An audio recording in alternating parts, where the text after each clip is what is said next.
Hello and welcome to the Outside Line podcast. I'm Peter. And I'm Emma. And we're here to talk about all the serious and silly aspects of Formula 1 and Indycar and other motorsports. So, Emma, one of your favourite musicians was on the grid in Long Beach, right? Yes, Trey Cool. Flavor Flav. Yeah, also him. But I don't even know what Flavor Flav is. That's like how white I am. Yeah, it's. I think back in the 90s, it was pretty big, but yeah, sure, yeah. Anyway, yeah, no, of course, I mean, Green Day, Trey Cool was there, because which was it? Not Meyer Shank. Who was it with the livery? Yeah, Meyer Shank. That was Meyer Shank. So one of their cars, Felix Rosenquist's car, had a special Green Day livery. It wasn't very good. No, not the best. Compared to the other special liveries that he's had, with the Grateful Dead one in my mind constantly, it felt like an afterthought, really. The car itself was blue. Yeah, it was pretty half-assed, but it did mean we got a load of Green Day puns. Yes. Which, I mean, I think it's pretty easy to make puns like Boulevard of Broken Dreams, or, Good Riddance to Old Tires, Long View, Basket Case. Yeah. I wanted to hear Will Buxton work in like Geek Stink Breath or Jesus of Suburbia, Yes. Yeah, get some real deep cuts in there. Come on, Will. Exactly. The bad news was that the races, at least I watched this weekend, which was IndyCar IMSA, the WEC Imola, and the IndyCar at Long Beach. All of them were described as Monaco-like at some stage. Yeah. Which is really, really not what you want to hear. That is probably the worst descriptor for a race. When you hear someone say, it's a bit like Monaco. You're like, oh, I shan't bother then. Yeah. I mean, I did. I mean, well, we'll still talk about them, but yeah. But not the greatest races we've ever seen, I'd say. No. Anyway, let's talk about some other news. So maybe start with Dorian Pan. Got to drive an F1 car. She did. I mean, is it just like for show, or do you think it's just for show anything? And marketing purposes? I think. I'll be honest. I don't think we're going to see a female F1 driver in a very long time. So no, I don't think. Well, it's not going to be Dorian Pan. I think it's not Dorian Pan. Still cool that she got to do that, and yeah, I mean, she's still a good driver, just Yeah, but like in sports cars. Yeah, she seems way better in sports cars. Yeah. Yeah. Then, well, I don't know. Did you watch any of the Nürburgring? I didn't. I missed it, and then the second race, I was like, I don't know if I want to watch this because I was feeling the big sad. Let's say. Because of what happened. Because of what happened in the first one, yeah. Yeah, so sadly, Juha Maittinen died after a big crash in the race on Saturday. Yeah. Pretty crazy. But I mean, you think that doesn't really happen anymore, but it can, right? It's just bad luck. I mean, it was a freak accident, and no one could have predicted it happening, and it is thankfully rare to see these things, but it's still horrible when it does happen. Yeah. No, just that's what I read as well. Just a really bizarre freak accident where a load of cars kind of all went off at the same place, and just I mean, it just shows right that there's always some danger, right? But yeah, in race 2 I didn't watch either, but apparently Max was leading it, fairly easily, and then his car broke, and so he didn't win. Yeah. Then, well, Max might be happy that there's going to be some rule changes to F1. Yes. It was announced today. Yes. Now, take us through the numbers. 7, 8, 350. Yeah, these are all good numbers. None of them mean anything to me, I'll be honest. I'm not an engineering person, I'm not a numbers person. I don't know what it means. I just want cargo fast. And hopefully this will make cargo fast. Well, but no, I'm no, not holding out much hope. it will make car go slower, but it Great. might cut down on the super clipping, and it might cut down on like the crazy speed differentials that you get sometimes. So Yeah. I think overall the cars are going to be slower, but they'll be safer, and they won't. I mean, I think you'll still. I think Max will be at least a bit happier from it because you maybe you get to push a bit harder, or maybe you get rewarded if you push a little bit more. Well, we'll see. Who anyway. knows? Yeah. But they are trying to do something, I guess, which is good sign. Good. Shall we go to IndyCar then? Yeah. So it's the Long Beach GP. They were hyping this up something rotten. They were like, it's like the Super Bowl. Yeah. It's amazing. It's one of the biggest weekends in IndyCar. I'm like, is it? I don't remember it, really. Yeah, I also don't remember it being like that. And yeah, they were saying like it's like the second, like kind of the second biggest race in IndyCar after the Indy 500. It was like, yeah, well, but I guess it could be, but it wouldn't be my choice. Yeah, exactly. Like in terms of like how Monaco is like F1's most important race. In like, yeah, okay. Yeah, I guess there's a spectacle. I guess people want to be there, but yeah, it does not produce good racing. No, but even previous years, I don't remember it being this bad. Someone said, well, I think they asked Tom Gamo, someone wrote in, and he was like, he said it was the strategy that basically the drivers are forced to not push as hard as they could push due to, tire saving, fuel saving, blah, blah. So, yeah, that's why we didn't see as much overtaking, but... Yeah, I don't know. I think the track itself might also be the problem, I think. Yeah, because it's like, when you have something like that, you think, oh, maybe like mandate like a 3-stop so that they will push on the tyres, but they won't. Yeah, I think... We've seen it in Monaco when they mandated 2-stop and they still don't push. Yeah, that's the... Yeah, Monaco, where we saw them backing up all the cars, that was really... unintended consequences. So maybe they're a bit scared. I guess they thought that forcing, we might as well talk about it. The tire rules that you have to run the soft tire in 2 stints. Twice. They thought that might spice things up. It doesn't. Then, it turns out that the soft tires this year are just really durable. So the soft tires are basically just the hard tires, but red on the side. Yeah. So there's no difference between them at all. It didn't, and it's killed everything. Yeah. That didn't. That messed things up.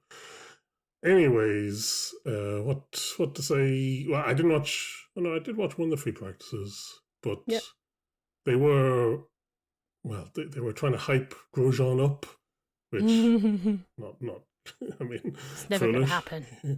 He didn't really do anything. We saw Scotty Mac crash in FP1. Yeah, standard.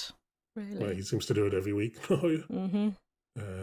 Poor Mick Schumacher, he didn't get to run in FP1 because of some mechanical thing, and then he crashed in FP2. So he didn't get much practice, and well, it showed, I suppose.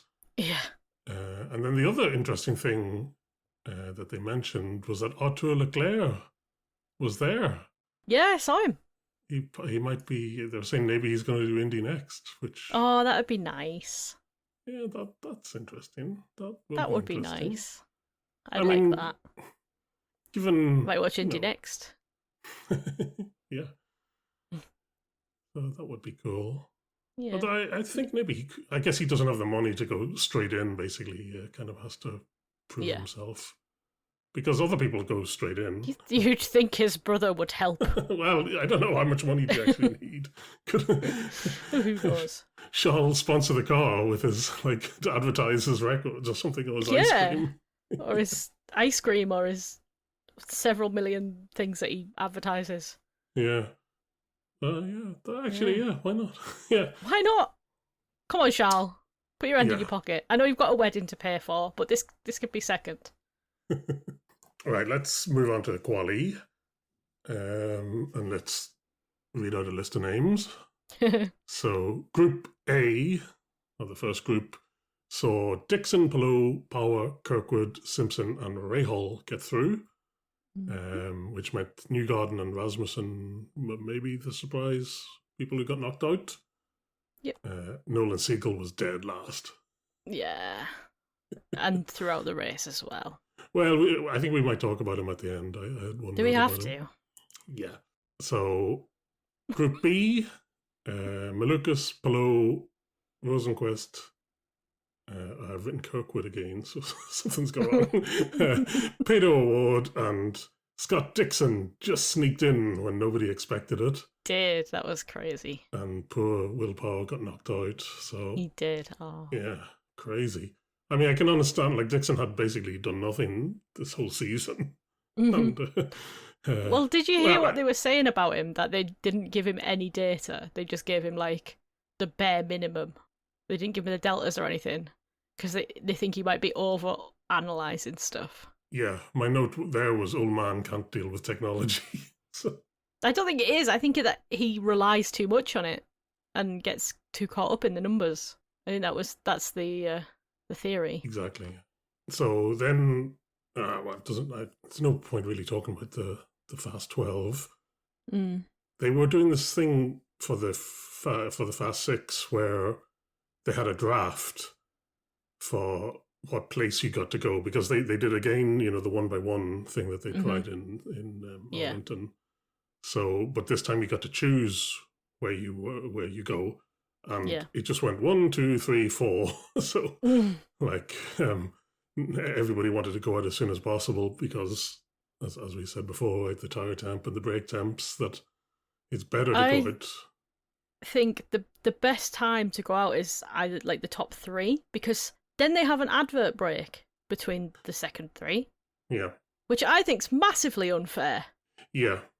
Especially considering it's tire temps and stuff. You're like, and they haven't got tire blankets or anything, and blah, blah, blah. We know that this is a problem for it. So essentially, the last 3 to go out are being massively fucked over. Yeah. I mean, it didn't make too much of a difference, it turns out. But it still felt like they were being fucked over. Yeah. No, I get what you're saying. So Pato was the one who did something different, where he could have gone 5th, but decided to go 6th. So it's not really that much of a change. But their argument was there'll be like more rubber laid down on the track. Yeah. So maybe I think maybe they'll probably. I mean, I think it's still better to have the temperature, the residual temperature. Yeah. But if you're not going to go in the top 3, you might as well go last, I think. He's got the right idea. Yeah, it's just, it depends on, because the first like one-shot quali thing that they did, it was just Kyle Kirkwood went out first and then everyone else was slower, wasn't it? Was it Kyle Kirkwood? I think it was Ericsson. Oh, it was Marcus Ericsson, wasn't it? Because Kirkwood didn't actually get into the Fast 6. Yeah. Whereas this one, they were slightly more like, because it wasn't, like David Malukas went out first and he didn't stay top, so yeah, it was slightly more mixed up than the first one. I do think, like, obviously the tire temps do have something to do with it, but yeah, the rubber and everything, who knows? I still don't like it though. No, I prefer, like, I think it's more exciting when they just cross like 5 seconds behind each other, and it just goes out bang, bang, bang, and I don't know, this way seems a bit artificial, but yeah, that's the trend in motorsport.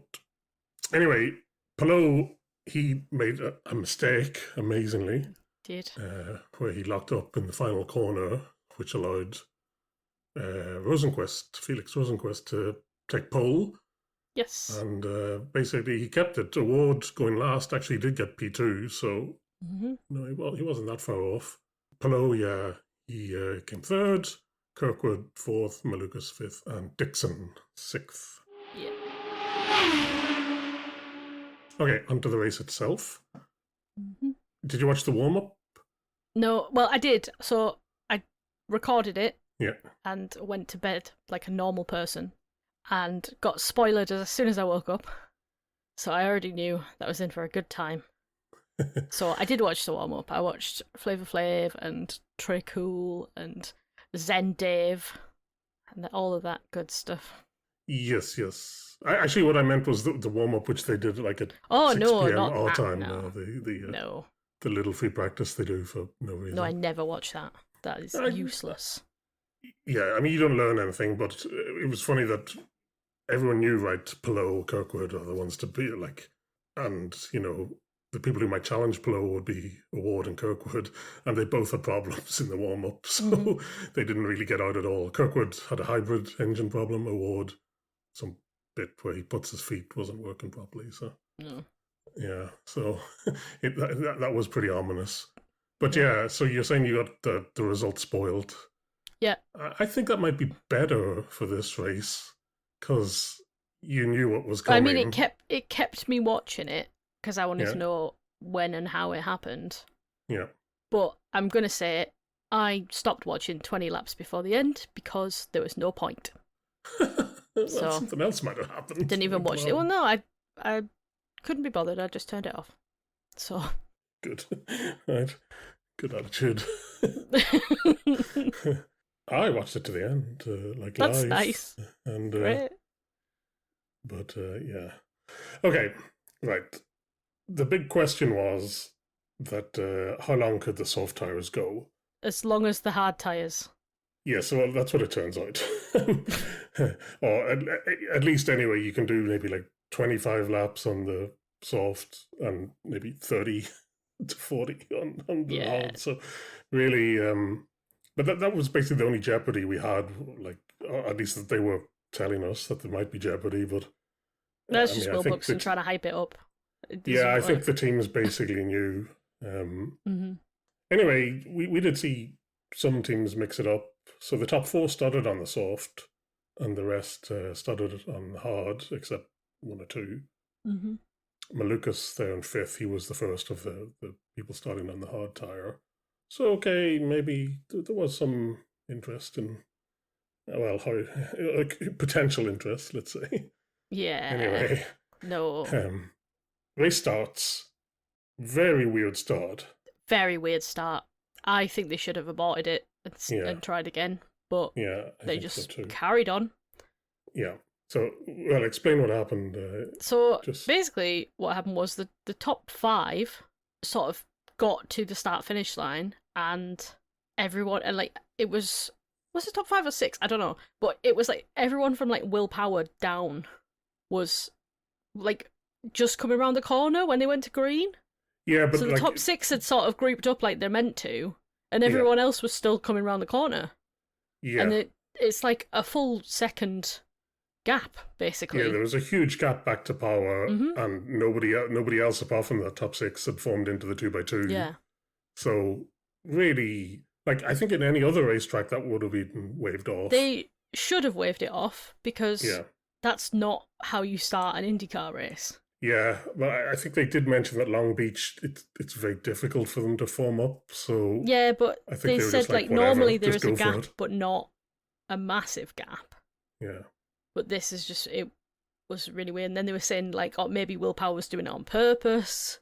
And like, who knows? But yeah. Yeah, anyway. I thought it probably should have been, they should have had another go at it. But I think they should have waved it off and started again, yeah. But yeah. Oh well. Yeah, oh well. Basically, nothing happens because everybody's trying to see if the softs go to the distance, except Award is caught napping, is how they put it. So on first or second lap, Palou passes Award for P2.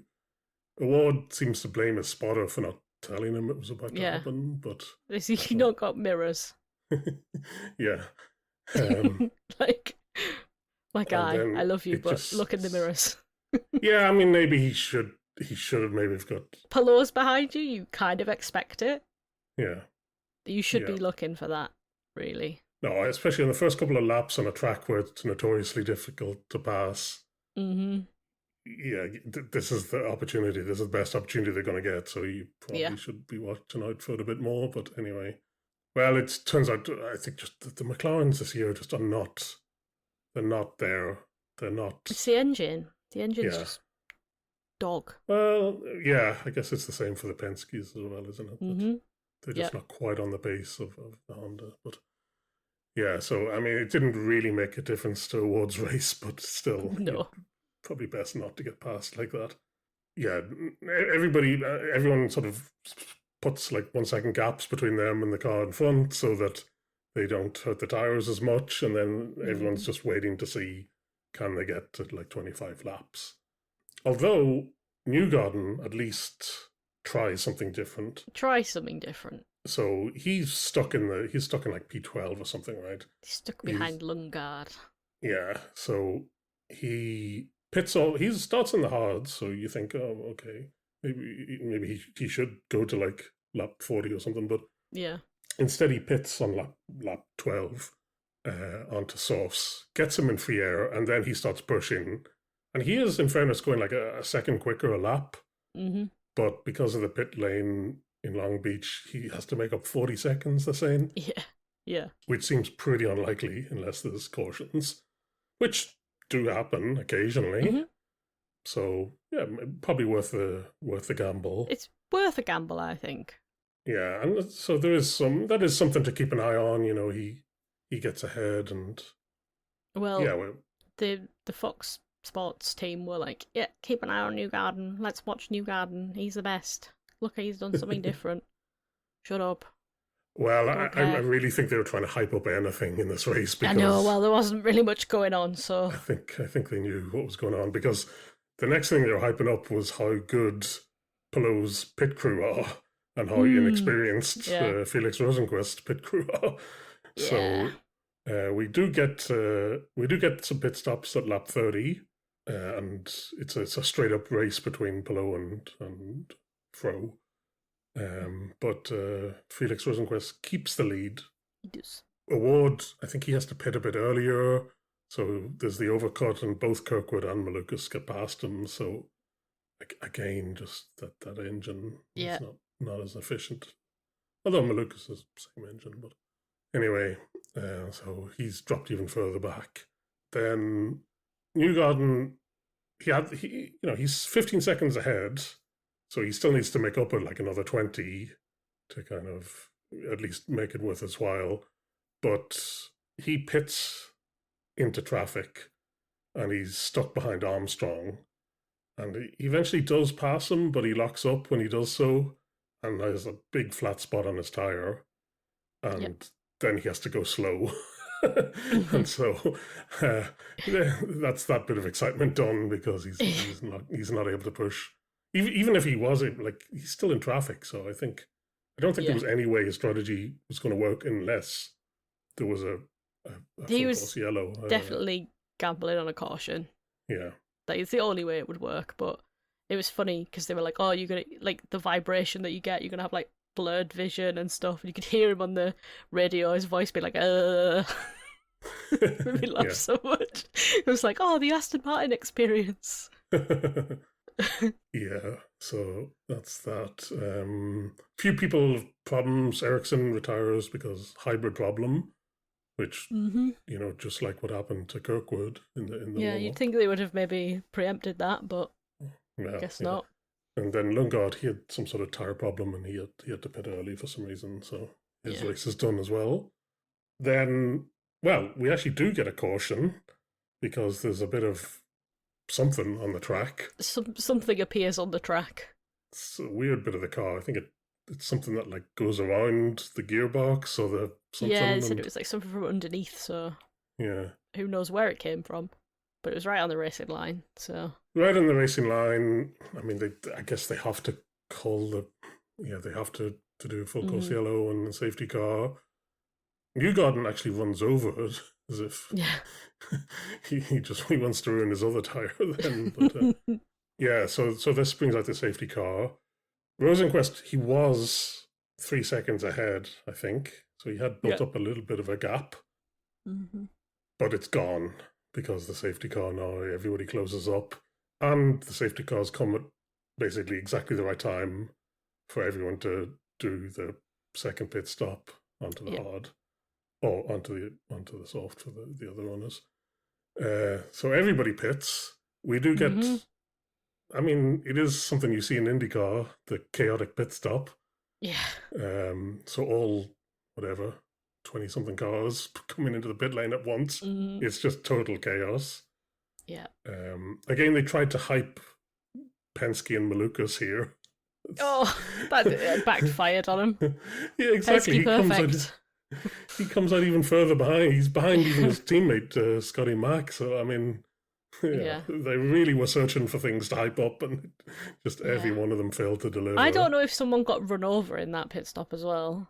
Yes, so Will Power ran over the foot of Kai Collette's left rear mechanic. They apparently didn't break anything, just... that's good. Yeah. But apparently Power did get a penalty, and he basically sent to the back of the grid, so... Back of the grid for running someone over. Yeah, well, the thing is, it is just total chaos, and there's 2 lanes, but there's basically always someone in the lane, and so he tried to push his way out, but then it was blocked, so he kind of he should have stopped, right? That's what you're supposed to do, but he kind of tried to go into the pit box of Colette. So yeah, but it's just chaos, right? And in the chaos, sadly, Palou gets ahead of Felix. I think it's because Palou, maybe his pit crew, maybe a bit faster. It was fractional. I'd say it was half a second, but that was all it needed. Yeah, and also his pit box is at the end of the pit lane, so he didn't have to come out sideways. He could kind of come out at a different angle. I guess that's because he's champion, is it, that he gets to choose his pit box or something? Best pit box, yeah. So yeah, unfortunately, I mean, I don't mind Palou as much as other people, but I think that any race that's won in the pit is not a race at all and shouldn't be counted as a race win. You shouldn't get points for it. Right. Okay. Come back to me when Max wins in the pits. See what I think then. Yeah. But yeah. Yeah, it's part of it, but yeah, it is a bit unsatisfactory. Just tedious. Anyway, then Dixon as well, somehow in the chaos, gets up to P3 ahead of Kirkwood. Kirkwood has way more push to pass, but just the circuit, it seems, it's too difficult to pass. So yeah. So anyway, that's how it finishes. Palou wins. Felix Rosenquist second. Dixon third. Yep. Is the podium. Then we've got Kirkwood, Award, Scotty Mack, Malukas, Ray Hall, but Rossi, and then Simpson.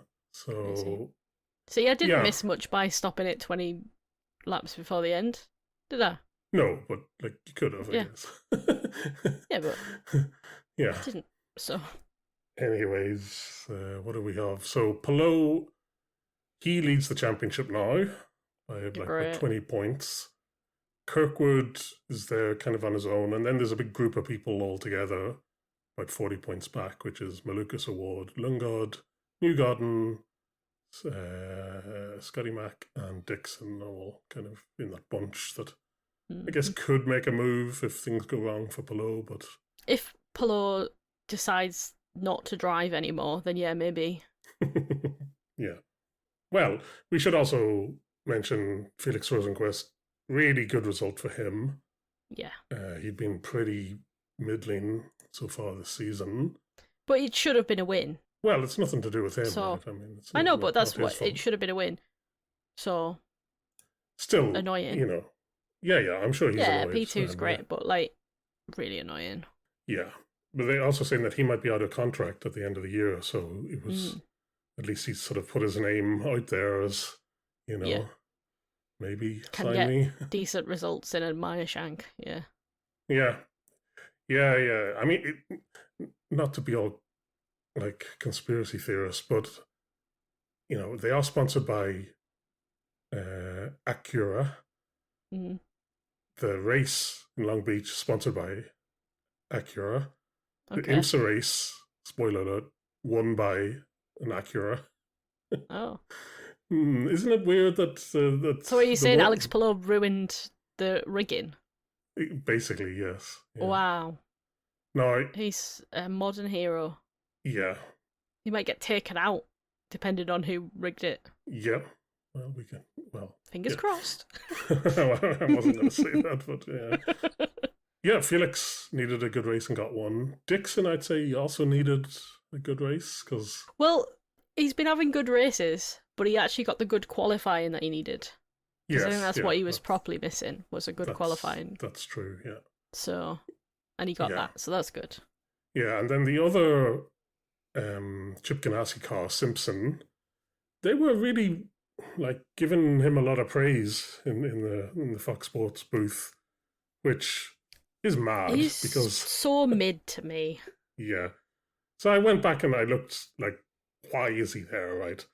The answer, of course, is his dad. Basically, is somehow involved with this Ridgeline Lubricants, and they sponsor Chip Ganassi. So basically, he's following the McLaren Siegel strategy of have your third driver pay for the other drivers. So, I mean, I could have told you that he's from the Cayman Islands. Yes, yeah, exactly, yeah. You don't grow up there unless your family has a reason to enjoy the tax benefits of living there. Yeah. So, but weirdly, I was looking up his results, and the what you'd expect, which is not very good, except he won LMP2 in ELMS. What the hell? I mean, anyone can win in sports cars. I suppose, but like winning because the season, it's not just on them. Yeah, no, but like, well, there's other people involved. Yeah, I know. Yeah, that's true. Nolan Siegel won Le Mans. Well, yeah, good point, actually. Yeah, good Do you know what I mean? We can't argue for sports cars. I'm sorry, sports car people and endurance people, but we can't argue for it when Nolan Siegel has won Le Mans. Let me see. Who else could we mention? Rossi, he went from 18th to 9th. That's pretty good. I don't care about Alexander Rossi. We're going to talk about Siegel. Ugh. He went from 25th to 12th, which I guess you could say is good. Or I assume it was done on the pit lane. Probably, yeah. I mean, and also the people that he beat are like Stingray Rob. So yeah. Hauger also 19th to 11th, which yeah. I mean, he's done pretty good for a rookie, right? I mean, solid so far. Foster, on the other hand, like at one point in the he made up quite a few places, but then at one point his tires went off, and he just dropped like a stone. He lost like 6 places in one lap, basically. So I think there are questions about him now. All these, going from 19th to P9 or whatever you said. Yeah. Why didn't we see it? Well, it probably happened in the pit stops. I think that's the thing. If overtakes were being made, I want to see them. Yeah. But if it happened in the pit, then there's no point in even talking about it. It's hard to know. I mean, there was so little happening. I think they would have shown them, because occasionally they would show us like Armstrong and Newgarden fighting, or the Ed Carpenter cars fighting, or so. Anyway, yeah, and then I was going to talk about McLaren in general, that they're really just not there, right? I mean, no. Ward, that's the third time he's come 5th this season. So he's pretty consistent. He's car number 5. Yeah, maybe that's it. So I think it's just not like he's doing the best with what he's got. He's getting the most out of that car, but it's not the same. Like the Hondas are so much better. Yeah, Lundgaard, he had suffered that problem, so he dropped, and then Siegel got up to 12th. But I think the pressure on him this year, which is basically what he was told, come in the top 10 if you can, and that seems to have made him be worse than usual. So I think he knows should never have been in that seat in the first place. Yeah, and he's proven it. Yeah. Yep. Okay. So normal service has been restored in IndyCar. Ugh. And Palou will lead the championship from now to the end. Great. I did watch the IMSA race, which was also at Long Beach. Yeah, I didn't. There's nothing to talk about, I would say. It's quite a short one. I think it's only 100 minutes. It was like the warm-up to the quali on the Saturday. So I think if you're going to, it's like, if you had a ticket. It's for people who are there. isn't it? Really? Yeah. So it wasn't the full. It was only the prototype cars and the GT3 like cars. So they didn't have the LMP2 cars there, and they didn't have the pro drivers in the GTD. And then also WEC, of course, was on the same weekend. So a lot of teams. Most of the actual drivers were there. Some, yeah. They sort of split the fields of endurance racers. So there were some familiar names there, some weren't there. For example, Fred Vesti was there because Earl Bamber decided he'd prefer to do WEC. So yeah, because WEC's more important. But, well, yeah, I don't know. I did wonder which one do you make more money in? Well, WEC is a world championship and IMSA's just America, so I know which one I'd pick. But America is like a lot more advertising revenue, right? But it's how many, like, you probably get a little bit more money racing in America, but it's not WEC, is it? No, it wouldn't have the prestige, but I guess, like, if every year, maybe you might, like, after a few Nobody years... knows IMSA. Nobody fucking knows IMSA. Nobody knows WEC either, but, like, no one knows IMSA. That's even worse. Yeah, but, I mean, if you're, you're same as just in it Indycar. for the No money, one fucking knows basically. Indycar either. Well, let's move on to WEC then. Mm-hmm. It was 6 hours of Imola. Yes. Okay, first thing to mention, Genesis were there. Yes. Genesis Magma were there for the first time. So they're the luxury brand of Hyundai, which, okay, I'd never heard of them. But I've since seen like a showroom for them after I heard they were joining WEC. So they do exist. Yeah. They don't look that luxurious, to be honest, but... If you're not in the market for a supercar, you don't tend to notice them, I feel. No, they're not supercars. They're just normal cars, but like with slightly better leather seats. What's so luxury about them then? Yeah, that's it, better cup holders, better leather seats. They just looked like normal cars. Anyway, they were there in their first race in WEC, but they were essentially screwed by the BOP because they have to start with the worst case scenario just in case they turn out to be really good. So slowly we'll see them get better and better as they pick up. Well, they were saying in the commentary that with the limitations they had on them, they were actually reasonably good. So they'll probably, they'll join the pack with everybody else pretty soon. Okay. It also, they're joining this year, but next year McLaren and Ford are both joining. So quite a lot of new manufacturers joining WEC. It'll be interesting to see. Ford are going to take Logan Sargeant, apparently, because he made his debut in WEC this weekend in LM GT3. He's also doing the LMP2 in IMSA. But yeah, next year apparently he's doing the hypercars. Yeah. That's interesting. Yeah, a few other familiar names making their debut. Victor Martins, our favourite. Unlucky Frenchman. Unlucky Frenchman. Well, except Teddy Porkchops. It wasn't his debut because he did one race last year, but basically it's his debut.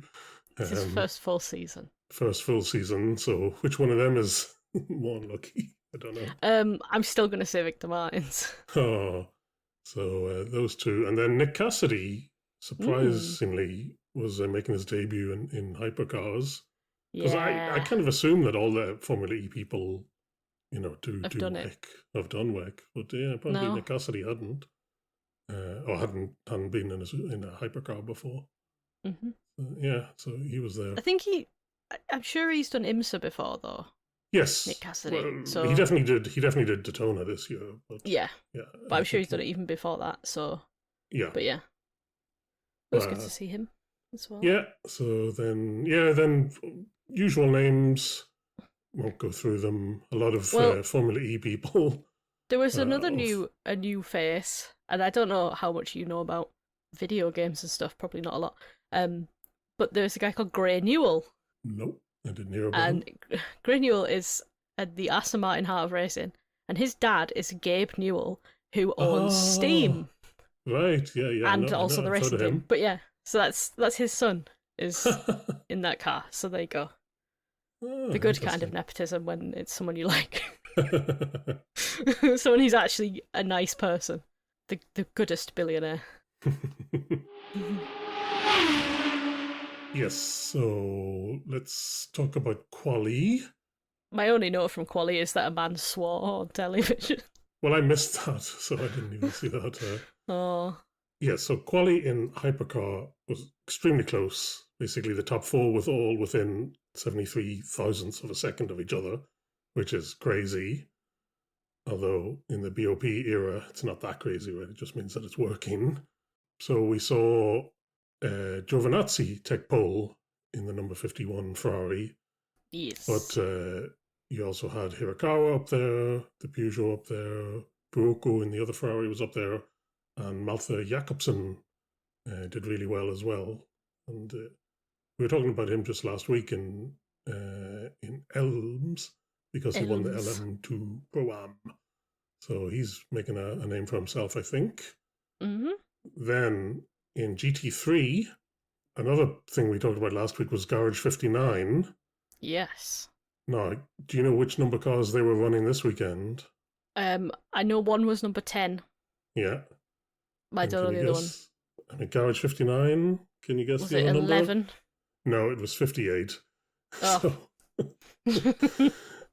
After we made fun of them, I Yeah. looked up why they called Garage 59, just in case it's like some sentimental reason and we're being really insensitive or something.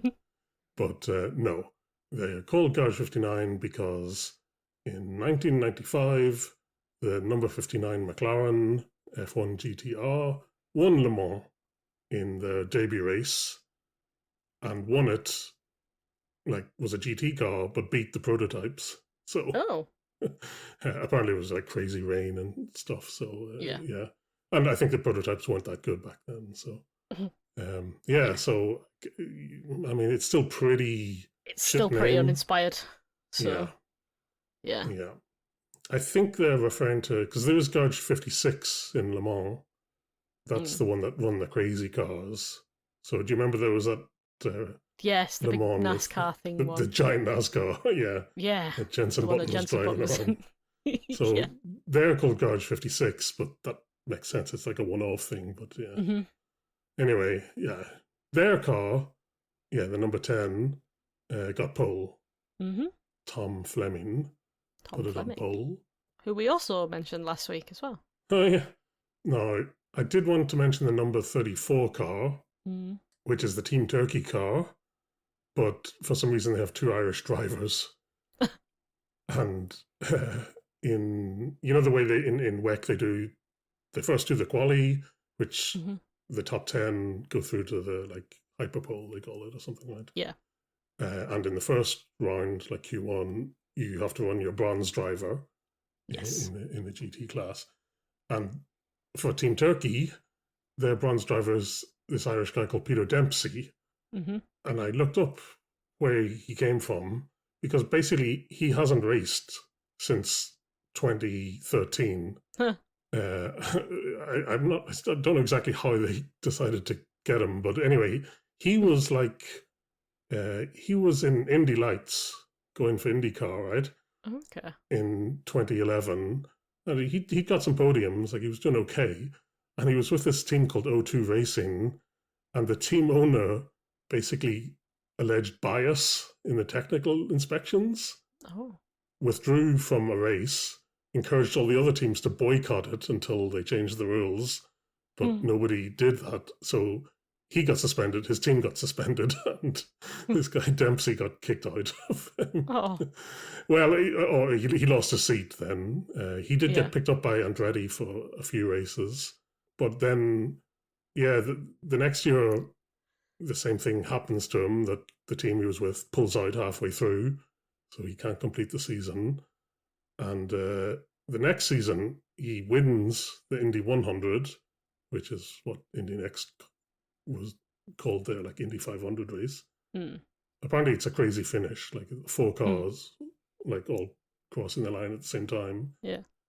So he actually won a race, but then he ran out of sponsorship and just left.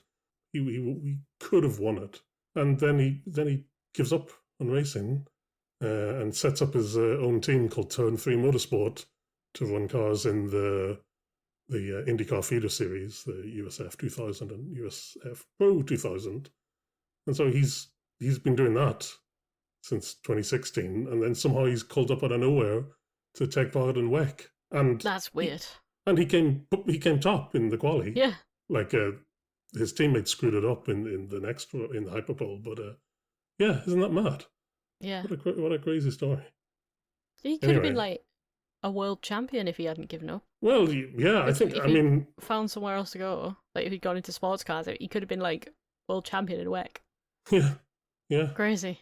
I think it's I think. Well, next week we're probably going to talk about all the feeder series, because it's Freck and GB3 are starting.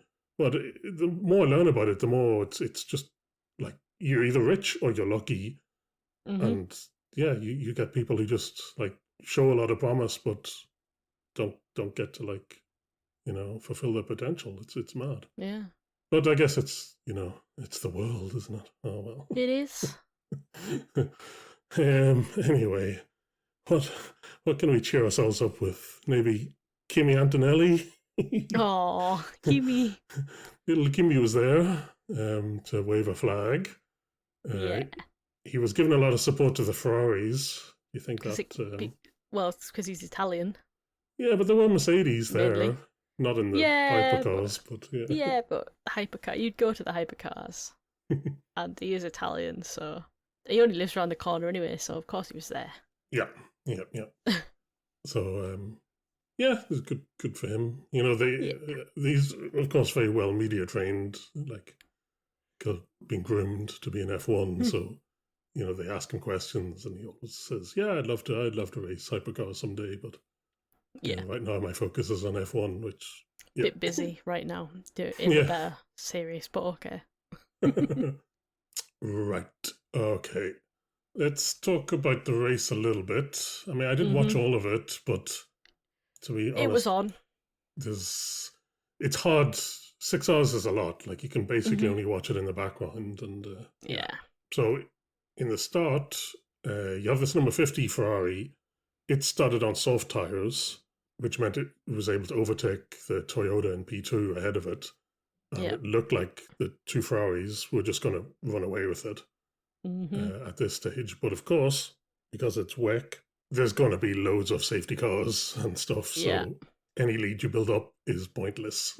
Because you're just going to lose it next time there's a VSC and a safety car. So yes, these safety cars actually it did matter in this case, because the Toyota car, right, that lost the position, what they did during one of their pit stops was they basically short fueled it and didn't change the tires.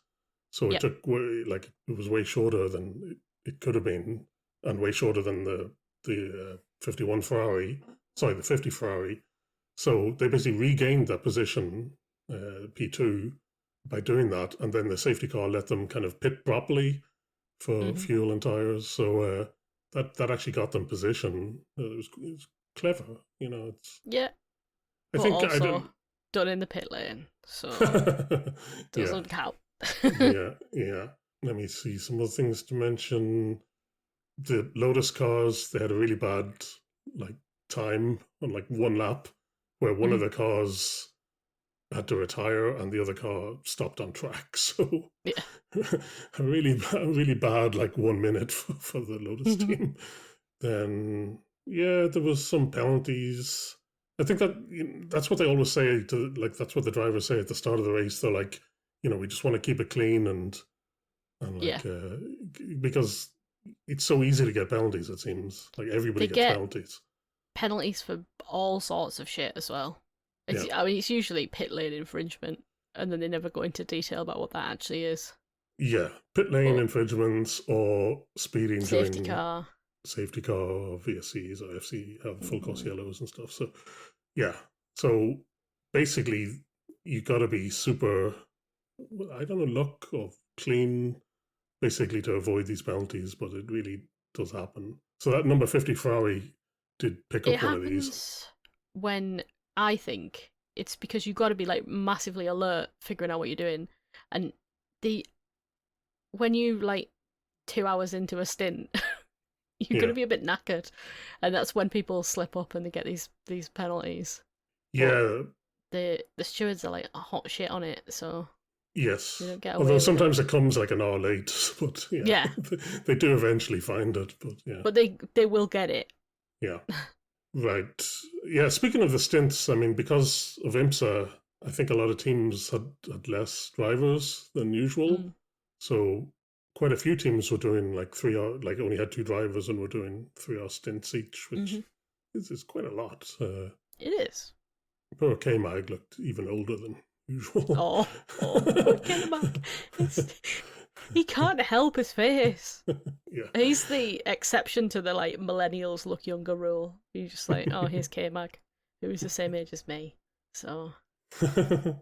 Yes. So anyway, with all this stuff, like it checks out somehow both the Toyotas are leading with about 2 hours to go. So 2/3 through the race, and the number 7 car, which I think is De Vries, is really helping his stablemate Buemi in the other Toyota basically build up a lead because he's holding the number 51 Ferrari back. So yeah, I think the Ferrari eventually does get him, right? But yeah, that really helps Toyota, and they win.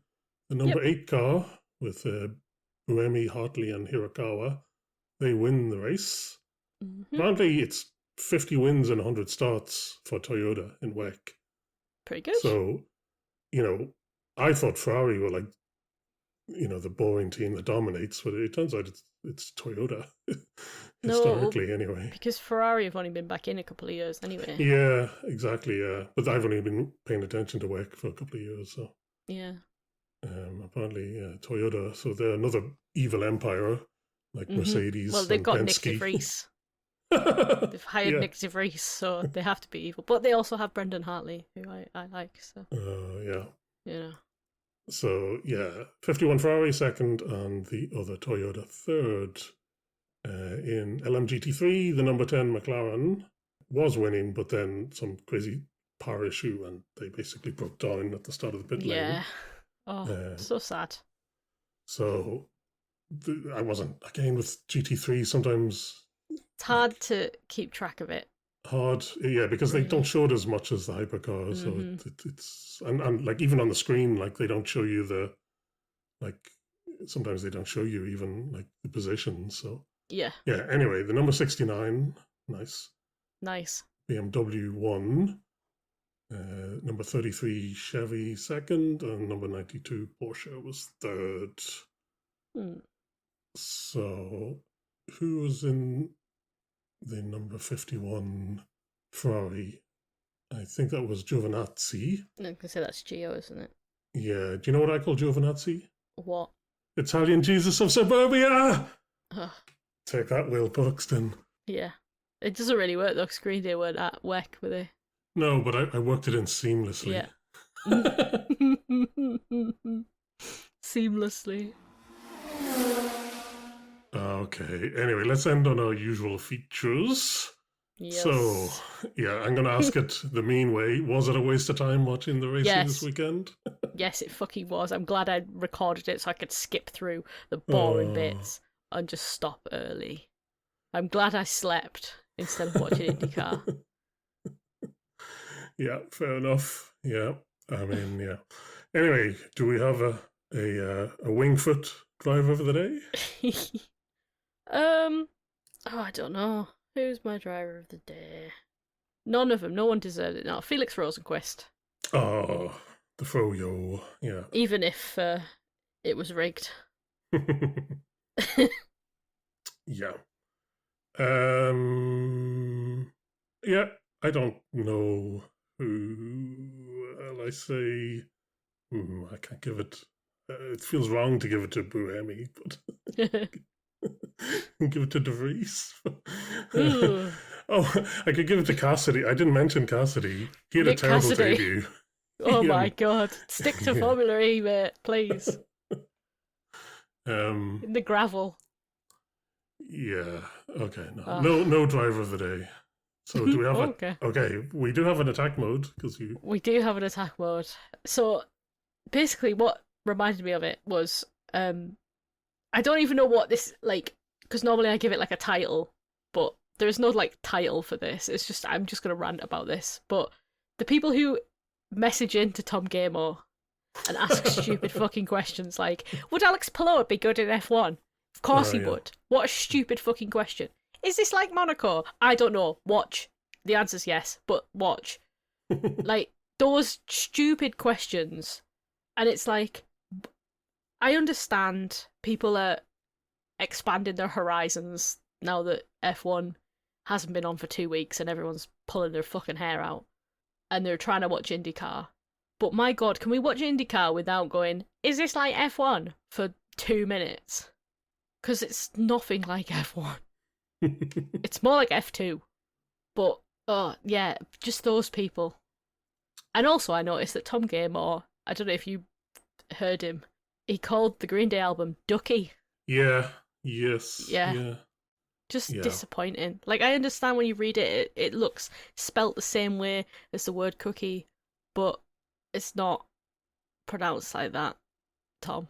That just... Yeah, I was like, that. He's not a real Green Day fan then, is he? Yeah, because he was trying to imply that he was. He was like, we all listened to that in our bedrooms. He said something like that. No. It was like, no, you didn't. You obviously didn't. Yeah. You obviously didn't because you would know the name of the album. Yeah. Wow, this man. I often He's a think robot and a liar. We should write it. Like, we should ask some dumbass question to Tom Gamer just so he mentions the podcast. He wouldn't mention the podcast. He wouldn't get mentioned, though. No, probably not. He'll mention people's, like, PhDs and stuff, and their titles, but he won't mention our podcast. There's free advertising. Do you think I could get him to say, like, like, my friend Emma thinks that, there's no tire strategy in IndyCar or something? Just really bait him into, like, wanting to give an answer, Right. Good. I mean, were you not one of those people, like, a couple of years ago? No. No, okay. No, I feel like I've always understood that it's not the same. Yeah, but... yeah. Okay. Yes. Good. Okay, so, other IndyCar fans are of this week's attack. It's not even other IndyCar fans, it's just the people who message into Tom Gamer. So if you do that, you'll be in that group of people. Yes, good. Okay. Next week, I think we'll talk about feeder series and rookies and the ladder, because, I mean, we'll see what's going on in FREC and GB3, GB4 maybe talk about some of the F4 championships, mention F3, like I don't even know what happened in Melbourne in F3. Yeah. But we look at the one race they've had. And also the Indy Next, see what's going on there. Yeah. Otherwise, thank you for listening. If you have any questions or comments, our email address is theoutsidelinepod@gmail.com. We are also on Blue Sky at The Outside Line Pod. Otherwise, we'll see you next week. Bye. Bye.